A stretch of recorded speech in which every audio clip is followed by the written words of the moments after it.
Bênção de Deus estarmos juntos e hoje eu quero compartilhar com vocês sobre a questão da evangelização. Meu ministério, a Igreja Encontros de Fé, nós começamos com uma visão evangelística em cima de um entendimento, de uma compreensão que já tínhamos do reino de Deus. Nascido num lar cristão, sendo ensinado nos princípios de fazer discípulos, de formação de vida, trabalhamos com o caráter do cristão. E essa questão da evangelização é algo que serviu, para impulsionar o começo do nosso ministério e também dar início à Igreja Encontros de Fé que trabalhamos hoje e tem sido mantido. Então hoje eu tenho uma visão bem clara da importância da evangelização com uma visão de um evangelista e também eu tenho uma visão clara da importância da evangelização como um pastor. Eu quero abordar com vocês alguns pontos que eu considero que são importantes nesta obra da evangelização. Primeiro ponto, a evangelização, ela é um propósito de um Deus criador que envia o seu Filho ao mundo para morrer, para salvar os pecadores. A evangelização não se trata de um setor ou um departamento de organizações, mas sim ela é o propósito de Deus. Às vezes nós acabamos, inclusive nesta obra da evangelização, fazendo da maneira que é o mais fácil para nós ou para as nossas organizações e não tanto como é o propósito de Deus. Eu vejo que isso é muito interessante, e nós realmente não nos tornarmos reféns do que pensamos, do que achamos, de como analisamos e sim realizarmos o propósito de Deus. Uma das coisas que nós aprendemos na obra da evangelização, sendo ela propósito de Deus, é você não defende um método, uma maneira única, exclusiva. Nós usamos as tendas, nós usamos vários meios para a pregação do Evangelho. Nós trabalhamos em lonas, teatros, já fizemos cultos em praças, em salões, nas congregações, já usamos restaurantes para a obra da evangelização, salões de clubes, e divulgamos através de rádio no começo do ministério, material impresso, sempre usamos televisão quando foi possível, cartazes, panfletos, faixas, já usamos o carro de som, as redes sociais e o que foi possível. E o que se tinha na época e também usamos hoje o que se tem. Então, não se deve defender um método único. Você pode fazer teatro, você pode fazer cruzadas, você pode usar o esporte para evangelizar. Não lutamos por um sistema, por um método, mas sim lutamos por um propósito, que é a salvação de pessoas. Nos envolvemos no propósito de Deus e procuramos ser obedientes a Deus. Queridos, a obra da evangelização, ela é uma mensagem que deve ser sempre levada em conta. A gente diz que a mensagem da evangelização é a mensagem feijão com arroz, como se pudesse ser tratada de uma maneira mais simples. Eu acho que no reino de Deus tudo é importante. A obra da mensagem da salvação, ela deve ser levada em conta sempre. O apóstolo Paulo diz: esta palavra é fiel e digna de toda aceitação, que Cristo Jesus veio ao mundo para salvar os pecadores, dos quais eu sou o principal. Interessante aqui a colocação do apóstolo, que a mensagem da salvação é digna de toda aceitação, Cristo veio ao mundo para salvar, para perdoar os pecadores. E Paulo está dizendo que eu sou um dos principais. Então, a salvação, ela muda o destino das pessoas. Inclusive, a salvação dá às pessoas a herança da vida eterna.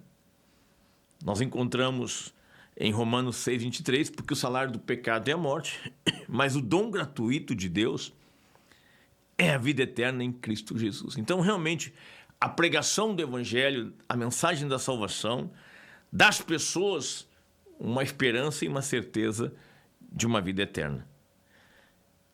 Muda o destino eterno das pessoas. Retira as pessoas de um controle maligno. Isso aqui é um ponto interessante. E coloca as pessoas no reino de Deus.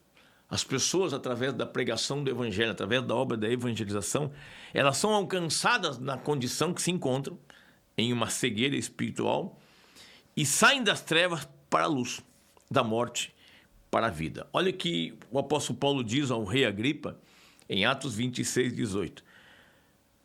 Para abrir os olhos deles e convertê-los das trevas para a luz e do poder de Satanás para Deus, a fim de que eles recebam remissão de pecados e herança entre os que são santificados pela fé em mim.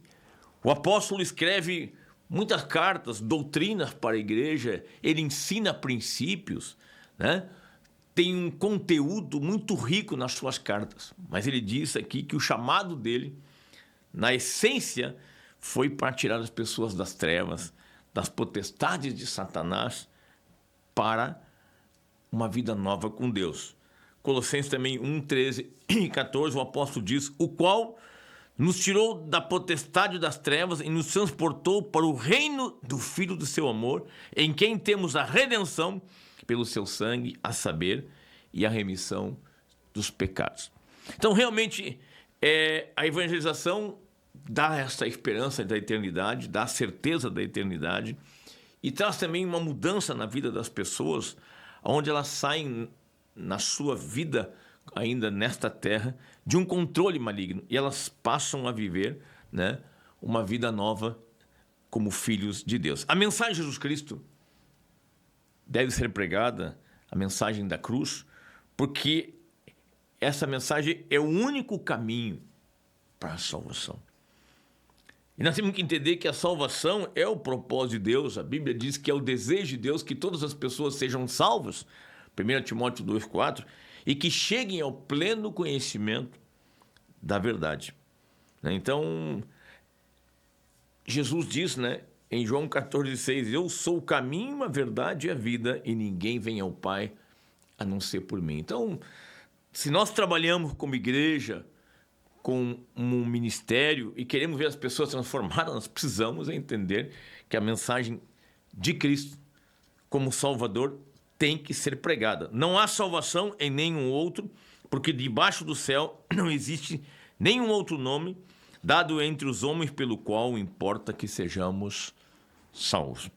Atos 4,12 também confirma, né, e fortalece essa visão da salvação na pessoa de Cristo somente. Então, a salvação dá também ao ser humano, nessa questão de ser tirado das trevas, da esperança da eternidade, uma nova vida. Romanos 6, 22 diz, agora, porém, libertados do pecado, transformados em servos de Deus, tenhamos o nosso fruto, né, para a santificação e o fim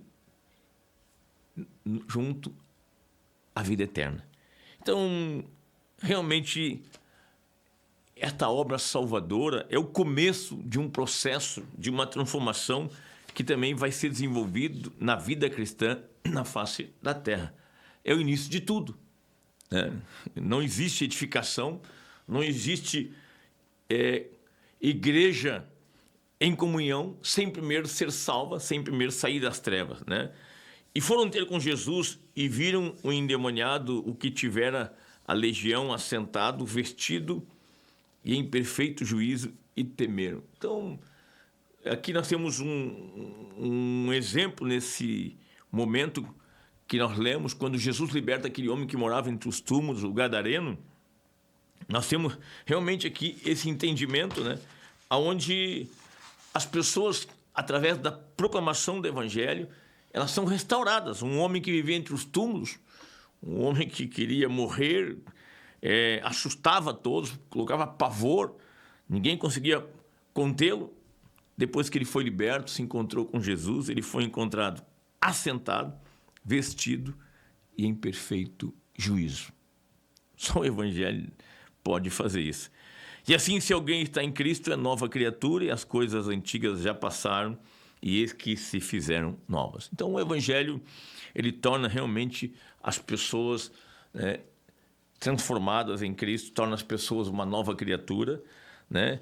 O Evangelho sendo pregado, a obra da salvação em Jesus Cristo, vai abençoar famílias, trazendo a vida de Deus, vai trazer alegria, vai abençoar a vida financeira, vai trazer uma ordem para se viver livre das trevas, né? A Bíblia diz que o Deus deste século, ele tem cegado o entendimento, mas através da salvação, né, nós vamos sair das trevas para a luz e nós vamos ter, então, uma vida organizada, uma vida ordenada, como Jesus disse, eu sou a luz do mundo, quem crê em mim não ficará nas trevas. E depois ele fala também em João 8,12, eu sou a luz do mundo, quem me seguir não andará nas trevas e terá a luz da vida. Também cidades inteiras, bairros, condomínios poderão ser abençoados, né, na questão da evangelização.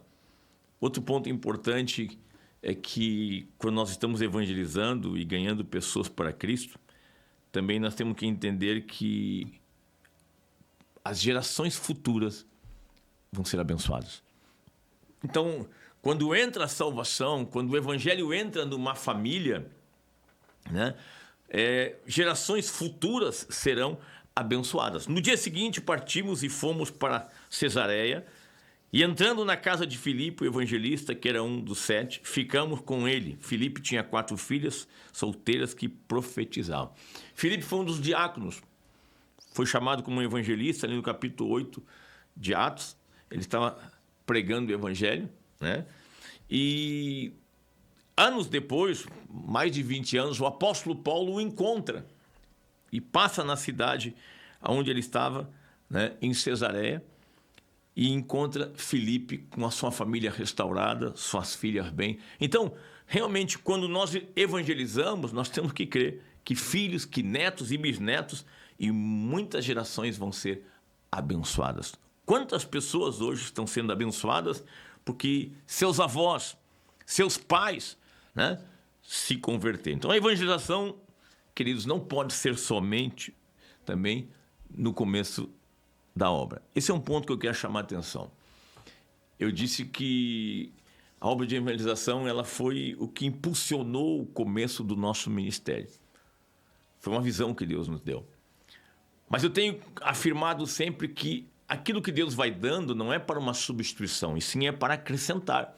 Então, revelação não pode substituir já a revelação existente. Revelação é para completar, é para confirmar, é para fortalecer aquilo que já vem sendo feito. Então, às vezes a gente vê que alguns movimentos, eles evangelizaram muito no começo e depois pararam, se organizaram, né? Você vê o apóstolo João e o apóstolo Pedro, quando vão a Samaria para impor as mãos sobre as pessoas para receberem o Espírito Santo onde Filipe pregava, você vê os apóstolos voltando e evangelizando todas as aldeias por onde passavam. Então é muito perigoso a obra de evangelização ser somente uma obra que impulsiona, que dá o início e depois ficar de lado. Não pode.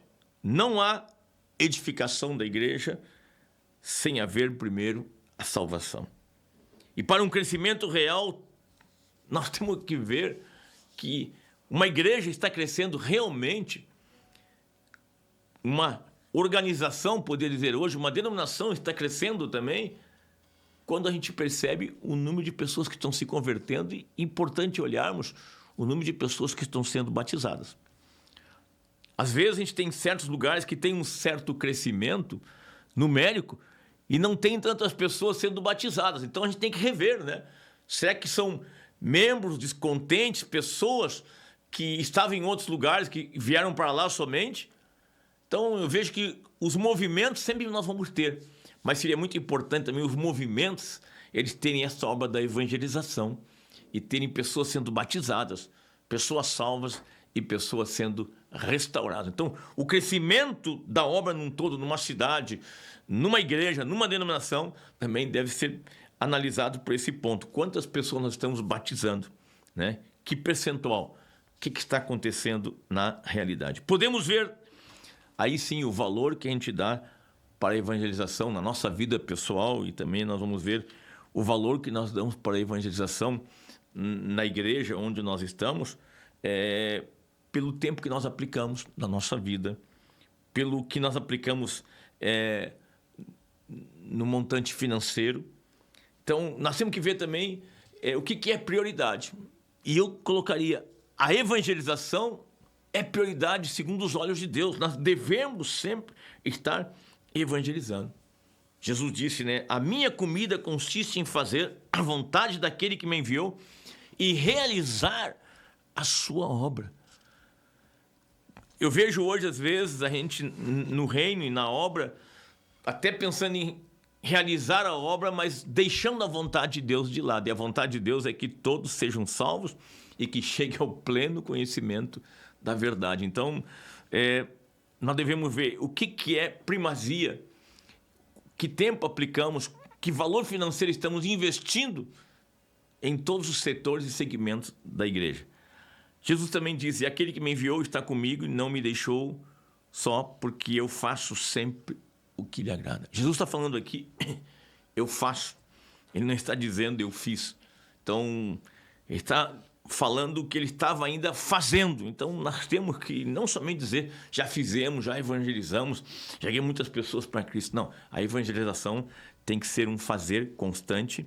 Temos que aplicar o nosso tempo e as nossas finanças. Nós temos que nos dedicar cada vez mais à obra da evangelização e tem que estar inserido no contexto do nosso congregar. Quando Jesus chegou àquele lugar, olhando para cima, disse a Zaqueu, desce depressa, porque hoje preciso ficar na tua casa. Eu gosto desse ponto aqui, dessa colocação, porque Jesus está dizendo, me convém, eu preciso ficar na tua casa. E fica, Zaqueu, eu estou fazendo muitas coisas aqui em Jericó, muitas pessoas vão ser curadas, vou evangelizar a muitos, mas eu tenho que ir à tua casa para que tu seja salvo. Então, Jesus indo à casa de Zaqueu, depois de tudo que acontece, Zaqueu dando um testemunho de arrependimento, que Jesus disse, hoje entrou salvação nesta casa. Teria tido a salvação na casa de Zaqueu se Jesus não tivesse ido até lá. Então, no que aplicamos o nosso tempo? No que nos envolvemos? O que é prioridade para nós como cristãos? Como igreja, qual é a nossa visão? Continuamos evangelizando para termos como edificar, vivemos uma comunhão. Este é o propósito de Deus. Há um risco hoje de entrar em outros interesses no lugar da vontade de Deus. Isso aqui é uma coisa que é importante. A gente perde hoje muito tempo com tantas coisas que estão no contexto social e às vezes acabam conquistando muito espaço dentro da igreja. Eu respeito, nós devemos ver a política como deve ser vista, nós temos que ter cuidado para fazermos a obra social, mas nós temos que olhar sempre para nada tirar o lugar inicial do propósito de Deus, de fazer a sua vontade, de realizar a sua obra. Inclusive um ponto também que tem tomado o lugar do propósito de Deus na igreja, que tem tomado, né, um lugar, são interesses pessoais. Às vezes a própria liderança se envolve, né, em interesses e acaba caindo, né, em questões de avarezas e outros pontos. Deus deseja a salvação de todos. Sua graça foi para todos. Nós temos, né, alguns textos bíblicos, Tito capítulo 2, versículo 11, porque a graça de Deus se manifestou trazendo salvação a todos, né? Nós temos, orem em favor dos reis, de todos os que exercem autoridade, para que vivamos vida mansa e tranquila, com toda piedade e respeito, o qual deseja que todos sejam salvos e que cheguem ao pleno conhecimento da verdade. 1 Timóteo 2, 3 e 4. Finalmente Jesus apareceu aos 11, quando estavam à mesa, e censurou-lhes a incredulidade e a dureza de coração, porque não deram crédito aos que tinham visto já ressuscitado. E aí Jesus disse, ide por todo mundo e pregar o evangelho a toda criatura, quem crer e for batizado será salvo, quem porém não crer será condenado. Aí ele promete também sinais e maravilha para quem pregasse o evangelho. Então, amados, eu quis aqui trazer um entendimento, porque esta obra da evangelização, ela tem que estar no nosso coração, porque é algo do coração de Deus. E aí, a mensagem da salvação, a pessoa de Cristo, é algo único, né? Que serve para todos. E é incomparável. Nada pode ser comparado ao amor de Deus. Deus amou o mundo de tal maneira e enviou seu Filho para que todo aquele que nele crê não pereça, mas tenha a vida eterna. Deus entregou o seu Filho. Deus deu o seu Filho. Então, como pastor, como evangelista que eu continuo sendo, eu queria incentivar você, incentivar a igreja, né, para se manter cheia do Espírito e aquecida no que é o propósito de Deus. E evangelização é vontade de Deus. Ficamos aqui com esse momento de conversa de fé e voltamos no próximo.